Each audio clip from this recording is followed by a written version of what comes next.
तो सबसे बड़ी और महत्वपूर्ण बात कि हिंडनबर्ग की जिस रिपोर्ट पर यह हंगामा बरपा है, उस हिंडनबर्ग की रिपोर्ट को ही शरद पवार खारिज कर रहे हैं। मेरे साथ ज्योति शर्मा है, मेरी सहयोगी, ज्यादा बेहतर सत्य हम तक और आप तक पहुंचा पाएंगी। ज्योति, एक चीज मैं समझना चाहती हूं, कांग्रेस की तरफ से एक स्टैंड ये रखा गया कि अगर हिंडनबर्ग की रिपोर्ट को बीजेपी खारिज कर रही है, हालांकि मसले और भी बहुत सारे हैं, तो बोफोर्स के समय पर स्वीडिश रेडियो स्टेशन ने बोफोर्स की खबर को ब्रेक किया था, उस पर अगर कमेटी बन सकती है तो अडानी पर कमेटी क्यों नहीं बन सकती? दूसरा, शरद पवार न सिर्फ मुंबई के महारथी कहे जाते हैं महाराष्ट्र के, बल्कि पूरे देश में भी सियासी महारथी उनको माना जाता है। क्या बजट सत्र के धुलने के बाद उनका बयान आना या फिर इंटरव्यू के जरिए ही ये तमाम स्टैंड क्लियर होना, क्या इसके पीछे का भी कोई सत्य है?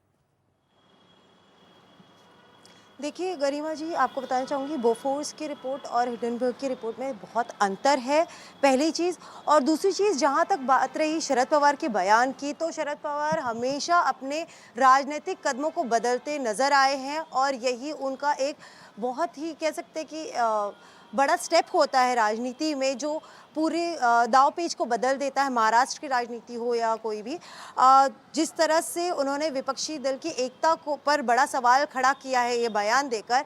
वहीं दूसरी तरफ अगर देखा जाए तो शरद पवार के हमेशा बड़े उद्योगपति राजघरानों से अच्छे संबंध रहे हैं।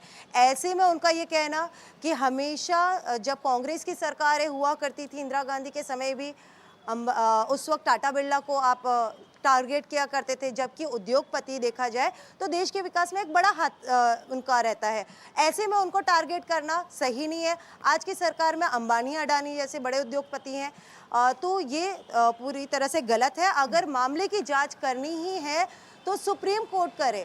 आखिर ये जो संयुक्त संसदीय कमेटी बनाई जा रही है, ये क्यों बनानी है? क्योंकि उसमें 21 सदस्यों में से 15 सदस्य रहने वाले हैं बीजेपी सरकार के, तो जो मेजॉरिटी रहेगी वो बीजेपी सरकार की रहेगी। बिल्कुल, दरअसल शरद अगर पवार की विपक्षी जो असहमति है ज्योति, ये असहमति बहुत सारी दिशाओं में बढ़ती हुई नजर आ रही है। 2024 क्योंकि टारगेट है सारे विपक्षी दलों का, ऐसे में 2024 में अगर शरद पवार अलग स्टैंड रखते हैं, ममता बनर्जी अलग रखती है, नवीन पटनायक अलग रखते हैं, अखिलेश यादव अलग रखते हैं, तो निश्चित तौर पर विपक्षी मोर्चे की जो एकता है वो खंड खंड होती हुई दिख रही है और निश्चित तौर पर कांग्रेस के लिए बड़ा संकेत माना जाए। खैर, बहुत बहुत धन्यवाद ज्योति इस बातचीत के लिए।